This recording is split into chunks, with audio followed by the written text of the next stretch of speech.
Yeah, right. Hello, everyone. Welcome to Hunting for Silver Linings. Today is Monday, May 24 here in the Great Lakes region of the United States. I'm Corey Hart, Chapter Director for Startup Grind Grand Rapids.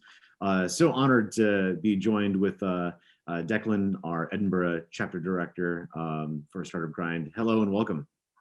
That's Corey. Always a pleasure. Yeah, I think this is Yeah, right. so Isn't it? Yeah, so just over a year ago, you're the first guest we had on with this project called Hunting for Silver Linings, where we were really curious and what the hell is happening around the planet, like on the ground level, um, and as a way to help inform maybe what we could do in our own communities for our own entrepreneurs. And yeah, so you're the first one to answer the first call. And then, of course, when we started doing check-ins with people, you're the first person who responded then. So we had a second meeting, which is really great to get caught up and learn about like what had happened in your life, the pivots and the growth of the company that you're working with. And now is our third time talking on this topic. So with that deep intro, I'd love to hear what's top of mind. What are you coming to this conversation with? That's Corey. Yeah, loads to discuss. Naturally, taking a look across the Scottish ecosystem, a few things come to mind. One of them is the transition from our virtual back to in person. So that could obviously be events. It could be products and service based, coming back to all the startups and different industry trends, investment. I think the kind of lingering changes from COVID, remote working, I'm really interested in. Potentially also a few issues around equality. It's SD Women Month, of course, across all the chapters around the world. Yeah, many things. I think we're going to naturally wander into many topics, and looking forward to it. Well, I should have been taking notes because that's quite the list you have there. So let's start at the top. I'm like a little update, as far as the ecosystem, what's going on, outlook, mindset, business. Since we last spoke, there's been a lot of development with the continent there, Brexit, et cetera, and how that's affecting local economies. So I'll let you start with your list then. Yeah, of course, Corey. Yeah, I think the first one is actually a positive, and this is the fact that we're really starting to see quite a few startups mature in the ecosystem and really start to accelerate. And I think this is quite exciting for startups of all sizes. One that comes to mind, who we had on as a guest actually in February, was Uni. So Uni Pizza Ovens. So they have a team of around 100 now. They recently reached the 100 million revenue mark total. I think it was sometime last month. And they've been a real success story, especially during COVID. And I think for me, what's reminded me of the topic of how we are transitioning. I think they've experienced some real rapid growth. Of course, many people staying at home, restaurants were closed, maybe looking for an extra bit of excitement to brighten up lockdown. Making pizza at home, all the different doughs, and experimenting. One thing for me that comes to mind for them especially is culture, actually. And I know that's maybe a bit of a tangent, but I've been really impressed with how they've approached it, how they speak about their values, their mission, their purpose, and even the brand identity as well. And what I'm really hoping is the case is their success will help the ecosystem. I think even in terms of a very basic fundamental, which is other startups being inspired by their success. I mean, the numbers obviously we're throwing about are incredible, to be really honest with you. The growth they're experiencing, expansion to America now, Germany as well, I believe. So that's one that comes to mind. Current Health, or another startup who we ironically had on in March last year, and they've just raised a Series B of multiple million, I think around 30-40 mil mark. And what's really interesting about Current Health, I feel, is their positioning was almost perfect for COVID. So in terms of context, their product is remote monitoring of patients that allows patients to stay at home instead of being in the hospital. So if you imagine for, especially in the US, where the biggest market is for them, it almost sells itself. freeing up hospital beds to help COVID sufferers. All the people can stay at home, latest technology, really quite exciting. So those are two standouts, and quite a few other startups that have raised a lot of crowdfunding during COVID.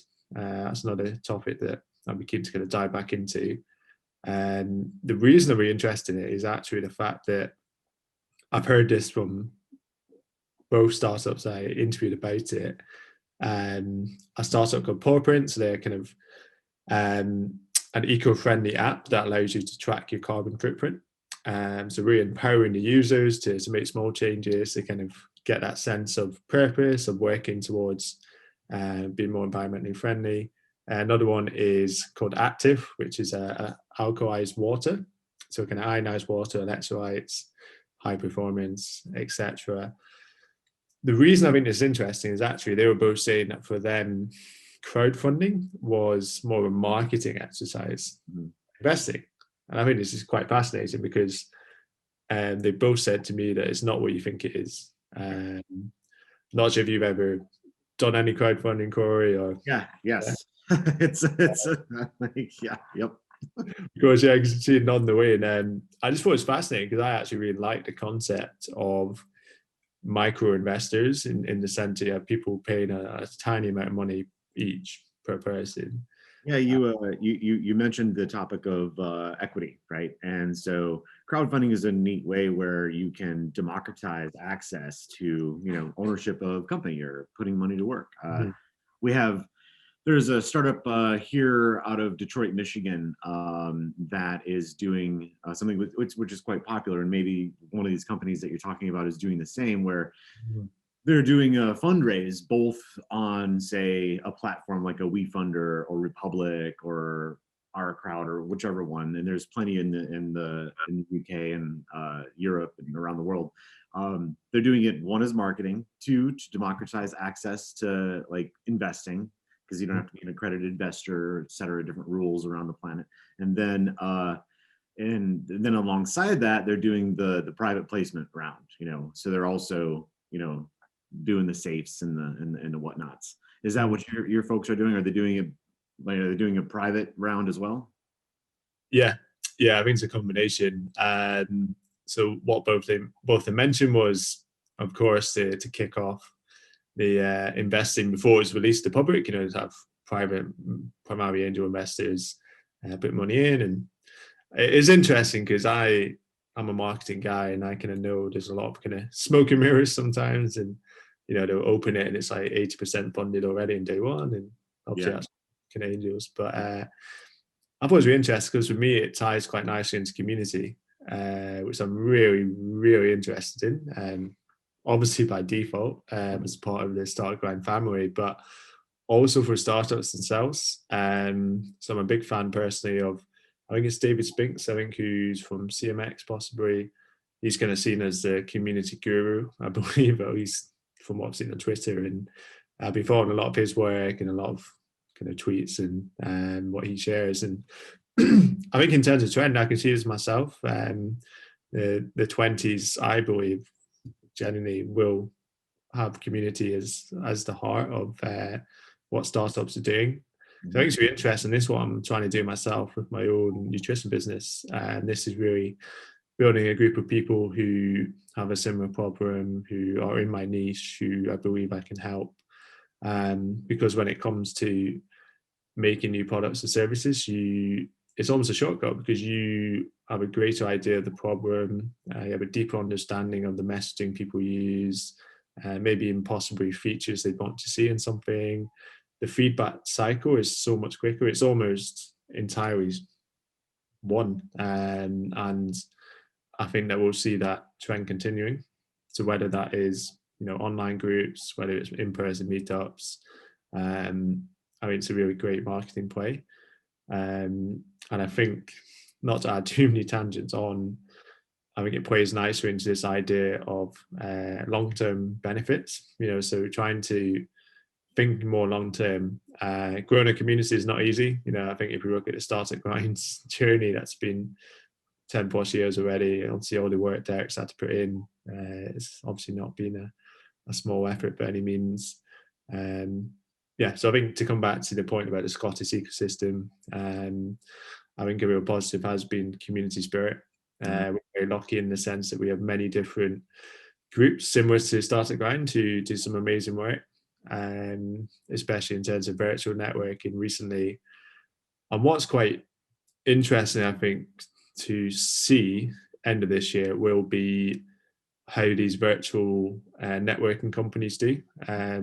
I know, I guess Bevy's one, very kind of sister company to us, Startup Grinds. Yeah, I'm not sure if you've seen much, Corey, in terms of early indications where you are, but for me, it's still a big question mark. I'm not sure if you've heard of Hopin. Yeah. Yeah, so he, The under 30 founder. Yeah. yeah, crazy, right? Yeah. Because the Startup London guys had him on. I wasn't able to make the event, but the stats were insane. It was like fastest unicorn in history or something in Europe or whatever. But I guess that is just the tailwind of COVID, right? The timing is just insane. And maybe even Zoom, which one now. It'd be so interesting to see how these companies adapt, because it would be the opposite problem for them, actually. It would be an appetite for in-person events, which I think would be the case. Maybe I'm speaking for myself, but I just think there's almost a greater need than ever, because I think for many people, so I'm probably jumping around a bit, but I think for many people, they're starting to realize that, 8-9 meetings a day where it's on Zoom, back to back to back to back, not moving, not going to a different location, it's not really that helpful for productivity. It's not great probably for health, to be honest. And it's funny, I remember there was a Twitter thread, I think it was a founder who tweeted about how crazy it feels now that we used to go across town to have like 1 hour coffee meetings with people, and the amount of time that takes to travel, to do the meeting, everything else. And I think that we're almost starting to appreciate that we need that in between time. Right. I know this might be a kind of very abstract debate or abstract topic, but I've experienced it myself, actually. Things are starting to open up again. Sure. Even going to the gym in person, that's been great, obviously, for letting us steam. Walking between different places and coffee shops for different, change of scenery. I mean, this would be obviously interesting as a trend. Yeah, so you jumped around a bit, Corey, but I think there's such an interesting time, and I'm just fascinated by how startups obviously can kind of adapt.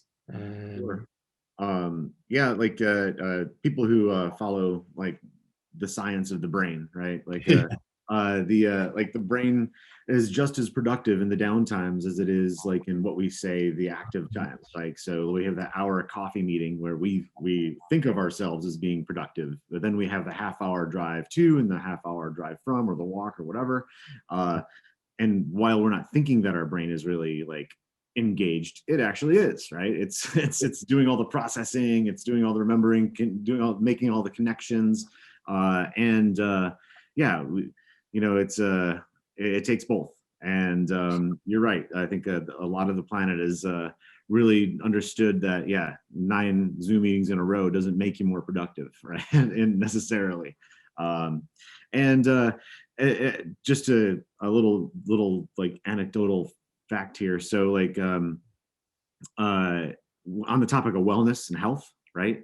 Um, there's a local group here in West Michigan where we source startups globally, and we bring them into our global headquarter companies. So we have companies like Whirlpool that makes like laundry machine, like dishwashers, refrigerators, durable goods like that. And then we also have Bissell. We have Steelcase, very large organizations. And so we go out to the planet. We look for startups to bring in that have technologies that can add benefit to these companies, right? Sort of like acqui-hire acquisitions, or sometimes we just incubate them and let them free or whatever. Yeah, good. So the leaders of this organization called Seamless, they're like, "Hey Corey, this startup grind thing you're doing, like, tell us more." I'm like, "Yeah, well, blah blah blah." And then we have a family of like 3,500 startups, the best of the best on the planet that we can find. And I'm happy to like warm introduce you to anyone that you want to see. And they said, well, if you could, here's a couple things that, criteria startups were looking for. And I went to our startup team, Alex and his team, and they gave me almost 2,000 startups that hit on the topic of wellness. Wow. So out of our 3,500 some startups, well over half are dealing with wellness, right? So if when you're talking about startups and being resilient and answering the call, and we're solving problems that we don't even know exist, like wellness is a huge thing, right? So there's a lot of words to talk about that, but anyway, like I'm agreeing with you. No, that's amazing. I never knew that. That is incredible, and I think there's gonna be even more. There's one that I'm gonna sign up and beta test, which you might have heard of, which is Meet with Spot. So they just did a raise. I think it might have been Kleiner Perkins or maybe A16Z. But I thought this is a really cool concept where it's basically an app you can use to do walking meetings on, and actually solving some of the specific challenges around walking meetings. So blocking out background noise, making it super, super easy to make notes, obviously. I think I might be wrong on this, so don't quote obviously 100%, but I think they do captions so you can speak and it'll basically write down what you said. Sure. So that's quite cool. But yeah, I think as a trend, this will continue. I think for me, what I've seen with nutrition is there's almost a bit of a wave of people who during lockdown, I think have almost put fitness at the back of their minds, for many reasons. And I think we're starting to see the longer term kind of negative outcomes, people maybe gaining weight possibly, or health concerns, I think quite common. And this is what really fascinates me about this kind of opposite trends, because we saw this time last year, people going into lockdowns, obviously like Amazon were doing incredibly well, home delivery companies, Uber Eats, just insane and off the charts. Yeah, if you're making crisps, like we're selling potato crisps like left and right, the sugary colas and the soft drinks. Year over year, they're like 30-40%, in growth in some cases. It's insane. Wow. But the trash, humans been putting in their bodies this last year. It's insane actually, and I think we will start to see that the outcomes. There's already been a bit of press around mental health implications. I know we mentioned all the Zoom calls and brain health. I think that will be massive. So I think we will see obviously loads of startups helping with that. There's a couple I can think of in Scotland, more kind of early stage, but really exciting in how they are combining kind of mental health training and skills with technology. I think that's awesome to see. So that's something that I've witnessed in the community. But I think coming back to Scotland again, I think it's been really, really great to see, and it might just be me, maybe from the director's point of view, but I'm really starting to see a few more companies later stage, but also at the same time some really exciting companies just starting. And I think for me, that's a sign of a healthy ecosystem. I guess too much on either end probably isn't going to help to grow as much, obviously. But yeah, so I think, On the topic of Scotland there and your ecosystem, so in one of our first conversations, we spoke about how your region has an incredible legacy for innovation, right? Like, one of the birthplaces of innovation, and resilience as far as a mindset and culture and people. So it's great to hear that innovation, there's been no shortage of that. There's no shortage of ideas. There's no shortage of startups. What does it look like on the public and private support of that? Are there still public support as far as programs to plug into? Universities, have they what's that look like as far as the talent pipeline? Yeah, it's a good question. I think very healthy. And I know there might be a slight bias, but actually even bias aside, for many reasons, I think our university, especially likes of Edinburgh, Glasgow, Strathclyde, also in Glasgow, world renowned. I think what's really exciting actually is, especially if you look at Strathclyde, they really specialise in engineering, so they are very strong in that area. So talent is obviously constant. Edinburgh, from what I know, is perhaps more kind of computing, very strong AI, machine learning, which again is very, very exciting. What is good, I must say as well, is the support networks for entrepreneurship. So I myself was very fortunate to be at Edinburgh University to get some of the benefits of their entrepreneur-focused department. And I think what's great about it is there is a very entrepreneurial culture. There's entrepreneurial society, even outside of that, the business school, which are a separate entity, are amazing at bringing in startup speakers. Still have many kind of really cool stories to share about people who maybe started with a relatively science-focused degree, went into business, had some great success. I just think that's so, so critical. So I guess one thing that my co-director Nick said, which really resonated with me, was especially if we're thinking about inspiring entrepreneurs, people almost need to see themselves in another person, if that makes sense. So if they see another ex-engineer who's gone on with great success, it gives them that kind of sense of, I can do this. It's almost permission to really get into building their own company. One problem actually, which is almost ironic, is that there may be too many support groups, I think, sometimes in Scotland, in the sense that this is going to be a completely random sounding description, but it's almost like Netflix syndrome, where there's so much choice that actually people are a bit overwhelmed. And I think it's quite hard sometimes to maybe know what is best for you in terms of support. I mean, we've got accelerators, we've got incubators, we've got competitions, grant awards, special loans, even just community groups.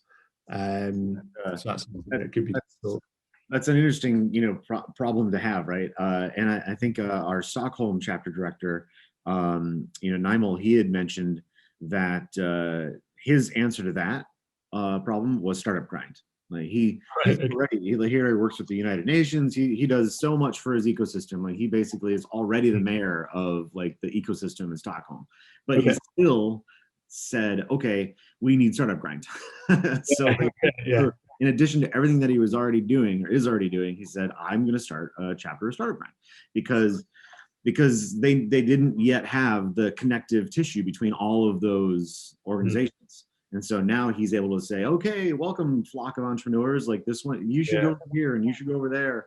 And Startup Grind has that unique thing where we're like, we just want the rising tide, right? Yeah. So yeah, it's an excellent story. I like that a lot.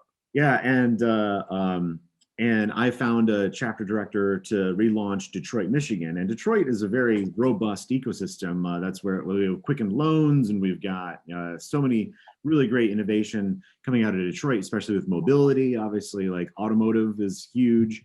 And I found a director, and he's just like a Nymel, where he like his whole life purpose is building entrepreneurship and supporting ecosystems. And he's like, yeah, we need startup grind over here. So it's interesting that you say that. So, and it sounds like, I mean, just the way that you're speaking and with and pointing to all the different successes that you've noted over the last year, it sounds like you've had maybe time to pay a little more attention to your ecosystem. Is that true? Are you what's that like? No, it's a great point, Corey. I think so, actually. Yeah, I think that especially in the early stages of lockdown, time actually increased, I guess, because there's less travel and many events, well, all in-person ones were cancelled. I think so, actually. And I think that at the time we felt such a strong purpose in terms of helping the community, and I think as part of that naturally requires looking into more startups, keeping up with their progress much more closely. I think what's been really good as a challenge for me is always finding the best speakers. And what's been really nice actually is, as part of that process, it's allowed me to obviously reach out to more and more startups, to get to know the founders on a one-to-one basis. And I think what's really nice to see is looking back at previous events, not only in terms of the speakers going on to even more success, but some of the attendees. So what's been really awesome to see actually is part of Finn's legacy. So he was Edinburgh Chapter way before me. Is many people used to come to events, and now the people I'm reaching out to be speakers, because I think this is awesome. Not only because it makes my job easier, they'll say, "Hey, yeah, start a grind. Wow, yeah, used to go all the time. I love it. Of course I'll speak." But also, I guess from more of a mission, purpose point of view, for us to start a grind. This is exactly what we want to see.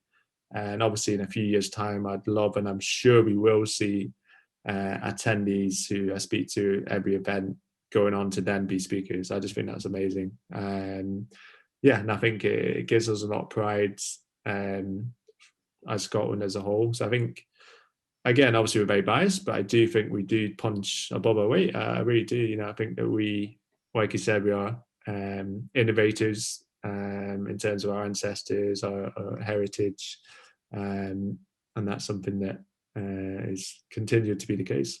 Yeah. So another thing that you brought up in your list at the opening of our conversation was investment in money. So globally, we've seen shifts in capital away from like early stage. It's always been a challenge to raise like super early, unless you, of course, you have a fantastic idea and all the customers that anyone would want. But yeah, what's that like for capital?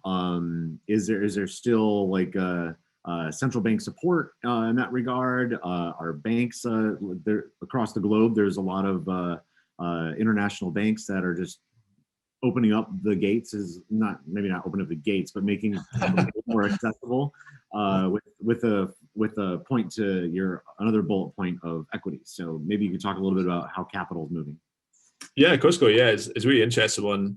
I think what's been a positive about COVID is more access to capital in terms of competition, grants, funding, awards. The flip side of this, two sides of the same coin, as you can imagine, are yes, there's more of this available, but also there's such a big need. So there's only applications per grant awards, very competitive. If I think of my own day job at Backhug, we were lucky enough to get some, which is great. I do remember our founder and CFO applying to quite a few. Very, very intense process, lots of time out of the business. And this is obviously a very familiar trend for founders, which is that balance of how do you optimize or get the most success out of your fundraising, but also at the same time, still driving that vehicle, still getting the result. So I think in terms of Scotland, crowdfunding has been quite big recently. I've seen a lot of, I wouldn't say early stage, I guess, kind of been around for a few years, these types of companies on like Crowdcube, crowdfunding platform, many of those. A few Kickstarter campaigns I've seen, which is really interesting. With Kickstarter, I've seen most of them are quite niche. So I think that's quite smart. So there's a really cool startup called Hindsight. I know the founder there, a guy called Alex, who has made, it's a really cool idea. So it's rear mirror cycling glasses.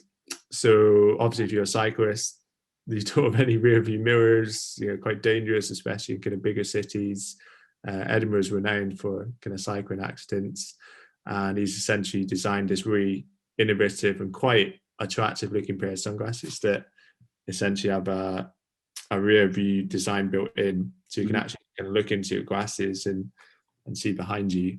So we did Kickstarter, as far as I remember, and obviously that's always geared towards cyclists, very niche focus. One thing that I've heard from many founders, I won't obviously name any names on either sides, is that actually Scotland's quite poor at the early stage in terms of investors often taking advantage. So if you look at some of the cap tables of early companies, the founders already lost such a huge percentage of equity that once it gets to later stages, it's so diluted, and Sure. Um, That leads me to ask two questions then. So we have Scott here is asking about trends on like social or impact investing, and then related to what you just said, how has the last year been on valuations, right?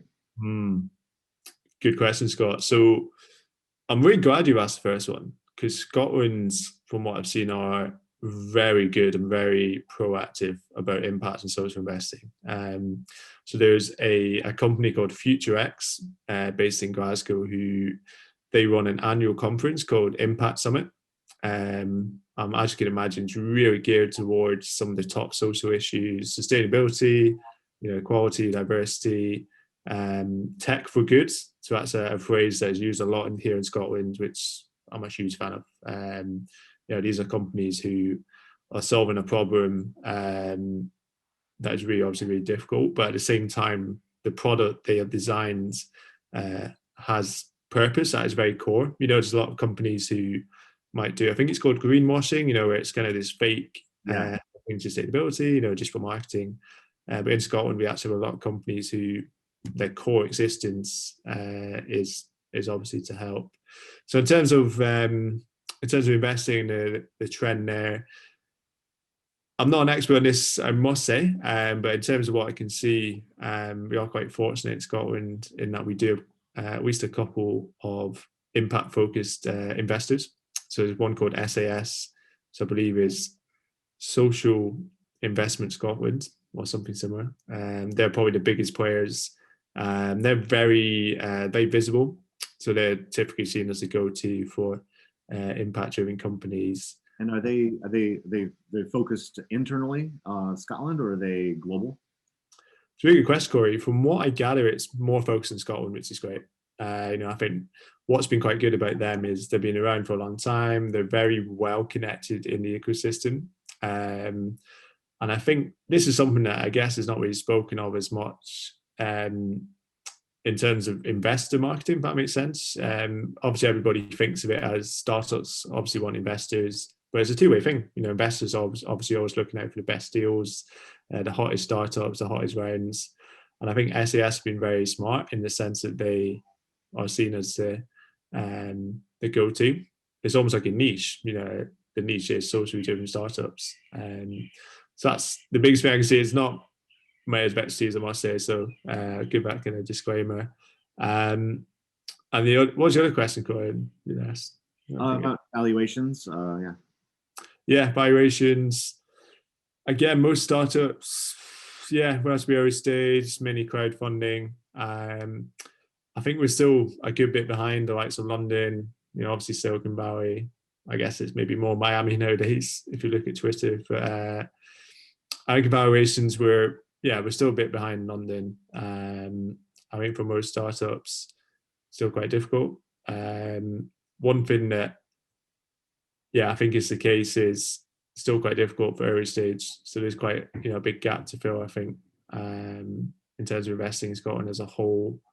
In terms of valuations, I can't say again expect much. So we do a lot of data mining around the topic of like capital and where it comes from, and we just released in my ecosystem here in the Great Lakes, we just released a report that found that in 2020, like we had about $9.5 for for every dollar that was invested in from Michigan VCs, we had to import $9.5 outside the ecosystem.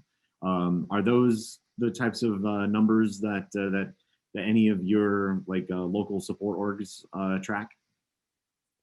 It's a really good question, Corey. The honest answer would be I'm not really sure, to be honest. I think what we see in terms of most of the support organisations is it's very much kept in Scotland, and it's almost like a bit of a bubble. And I think that this is why it's maybe difficult for some companies if they stay in Scotland. So actually, as a trend, as part of this question, we do see a lot expanding to America. So Current Health, for instance, after their Series B, are heavily kind of American-based. Uni Pizza Oven with the 100 mil revenue, opening an office in America as well. So I think they're kind of starting to see that although they may start in Scotland, I think there's an appetite for moving, and it might be to London. That's obviously classic location, but I think America is seen as almost a necessity for this reason. So. So I guess we want to touch a little bit on like trade, like regional trade, etc. Like travel's restricted, right? But Yeah. has that stopped the trade of innovation? Because different parts of the globe are reacting differently. Like different regions are working really well, arm in arm and hand with one another, and others are being a little more isolationist. So you mentioned bubble earlier. Like, are you alone on your island there, or like what's going on? Great question, Corey. I'm trying to get out about it. I think that we tend to be honest, in a bit of a bubble. I think the one, especially in Scotland, that's very common to look at is Edinburgh and Glasgow. So that's the central belt where most things happen. I say 80-90%. We have a few Scottish cities up to the north that maybe aren't as well connected. And you also see as well, even kind of zooming in more, Glasgow and Edinburgh. I wouldn't say there's a huge separation. I think each city tend to specialize in different industries. So you tend to see, from what I gather, in Edinburgh is maybe more impact focused. Glasgow, speaking of more fintechs, obviously that's very general. I think what's been quite good though is, even though it's perhaps more separated, each community in each area I think has come together very well. I could speak more for Edinburgh, of course, even if that's supporting local business. I think I mentioned last time, but I'll mention briefly again that there was the founder who actually attended one of our startup grind events in February. And one of the things our speaker said was, essentially, your community needs you more than ever. Now is the time to really step up. And after that, he said that really inspired him actually to start what he called the Edinburgh lockdown economy. So this was essentially solving the problem that many small businesses have, which is they don't really have the tech skills or time, even possibly, or resources to be online. So what he essentially did was made this directory that allowed residents in Edinburgh to go on and search local businesses, links to their website. You can maybe order directly on the website. So that was a real positive. So Scott brings another really good question, and I alluded to it a little earlier at the opening of our conversation. Yeah, of course. Like the planet is, we can argue whether the planet has been split in two this last year, or if it's like different stages of coming together in different new ways, talking about age-old problems in different just approaching the same problem from different optics. So when we talk about Scottish independence, when we talk about what's happening elsewhere in Great Britain, and maybe can you shed some light on what the attitude is there, the mindset, the outlook? Of course, topic of the decade, that's for sure. In terms of Brexit, it's been really interesting. Perhaps it's because I'm more focused on tech and not as political. There doesn't seem to have been too much of a negative impact, which is obviously good. So I think there's certain industries, such as fishing, or ones that rely very heavily on EU trade, that naturally have suffered. A big part of it, I think, is just the complexity of the regulations. I mean, I remember seeing there's one fishery, I think they posted on Twitter, about how many documents they had to sign to get a deal across, and how they lost huge percentage of sales since Brexit. So obviously a massive impact for them. One thing that I'm really interested in, even beyond Scotland, is, I think you alluded to it, Corey, in the sense of coming together more. And I guess it speaks to the technology we have now, the way we can connect virtually, maybe crypto. I know that's probably a conversation for another time, but decentralization. So I think it's really interesting, because it's the idea that no matter where you are in the world, you can work remotely, you can obviously trade, you can send money. It's entirely fluid. To come back to question about Scottish independence as well, it's very complex topic, of course, but only attitudes that has been made stronger by COVID and the UK, especially a government based in London's response to it.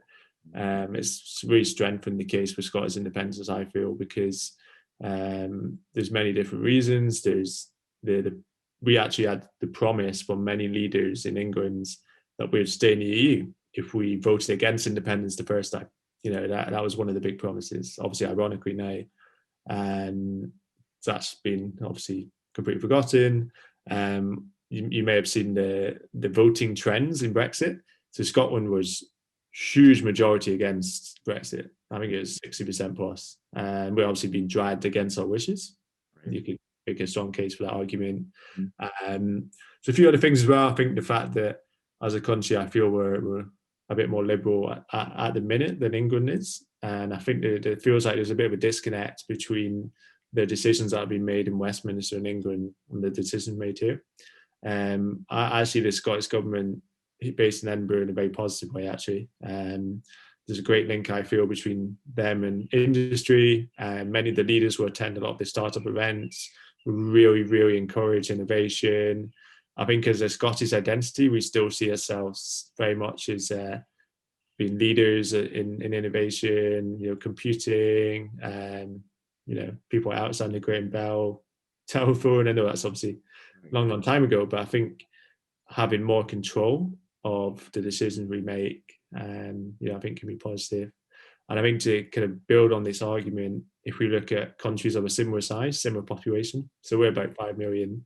And I love the Nordic countries, so like Norway, Sweden, etc., doing very well in almost every possible metric. You know, happiness. Sure. And those are also countries where there's independence movements, right? Like, yeah, like in Canada, Spain. Like, so this is not, it's not isolated, right? Yeah. So one thing I know we're running up against maybe the end of our hour here, but you did mention in your bullet pointed list a couple other items. I certainly want to touch on the topic of equity. You mentioned that May is Women's Month for Startup Grind. yes. What other things did you want to talk about in regards to that topic? Yeah, of course. Yeah, I think that Scotland, it's a bit of a paradox, bit of a contradiction in the sense that we are very aware of, you know, equality, especially when it comes to Black Lives Matter, obviously female equality as well by extension. Even though we are very aware, I think there still needs to be a lot more work to be done. I think if we look at boardrooms and leadership roles across Scotland, still male dominated. There's no avoiding it. And one of the problems I've seen as a director is no avoiding it, finding speakers. And it's difficult actually because I think that it comes back to the same point of really doing our absolute best to reach out to more female speakers, because female entrepreneurs in their early days, maybe they're still at university, maybe they just have an idea, maybe they've just started the business. I really believe they need to see, you know, more examples of people like them. Yeah, I think, for our chapter here, we've made it a point of really trying just not to have white dudes. Yeah. And the experience, it does take, it takes more time. But it's like, do you want to do what's right or do you want to do what's easy, right? And then same thing for hiring though. So if one opens up, the simple stat is that men will apply and go for something regardless of qualified or not, right? Like, yes. That's the job I want. I'm gonna go get it. Like, I don't care if I'm qualified or not. The data shows that moreover, women will want to be 100% qualified for all of the items that are listed on that job description before they apply. So like women generally, the data shows, like opt themselves out. Like they don't see themselves as being maybe a valid speaker, and this imposter syndrome, like the word, there's a discussion of like, well, that's actually just another example of the system projecting like what it is that you either should or should not be or look or not look like to be successful, right? So, and to your earlier point when you said it's important that people see themselves in other examples, right? Yeah, I think we just have to dig, look harder, right? And one of the best things that I'm just so elated, and this conversation is really supposed to be more about you, but I was someone out of my community came to offer herself as my co-director. So I am absolutely thrilled to have a co-director, just to even have a co-director, some help. But then also super excited that it's Megan and she's a woman in tech here in my ecosystem. So I'm really the next step that I want to do is just get the fuck out of the way. So what I would want to do is I just actually want to promote her, right, to be director, and then how can I support, if that makes sense. Absolutely, Corey. No, I love that. No, and I think I'm actually with you. One thing that I remember seeing, there's always two sides to this argument. One of them is the fact that it's a privilege to, I guess, have a choice to be involved with these conversations. I remember that really strongly. And the second one is, and I'm sure you agree with me on this, that it's our duty, to be really honest, to make the change. Because we are fortunate enough to be in this position of somewhat authority, of being visible, having a say in the community. So no, I love that example. And yeah, I think as a team in Scotland, we're doing the same. We've got some really amazing team members who obviously are female, and I think they have some real aspiration to, kind of move up, perhaps to be future directors. And I'd love nothing more. I think that'd be an amazing legacy. Yeah. So what else is on your list that we didn't touch?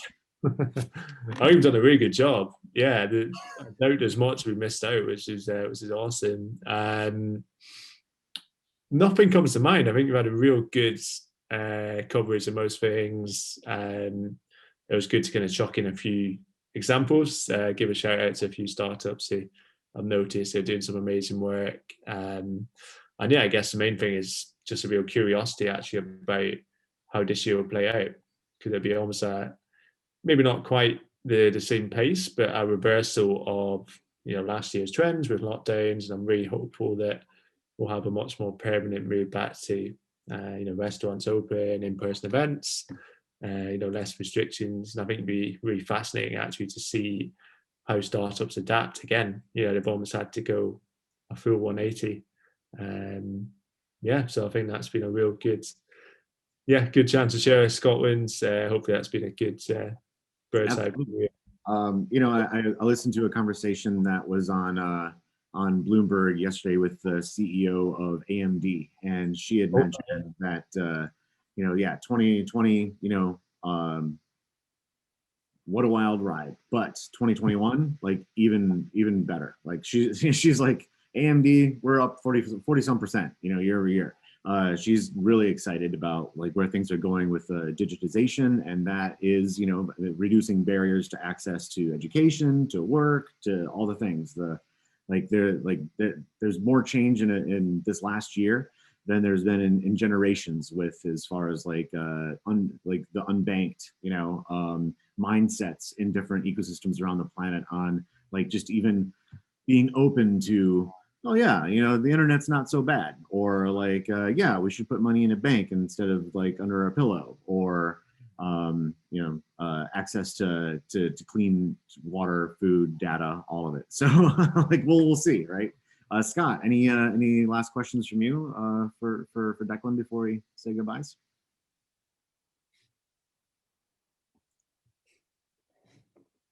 He's good. All right. And let's see here. He's a cyclist planning a gravel running trip in the Highlands later this year. All right. Wow. I wish I could join. Me too. That sounds excellent. Hey, might need to steal your idea. Yeah. So Declan, thank you so much for again being willing to be the pioneer of these global conversations. we have had such a great new cohort of directors coming in. Mhm.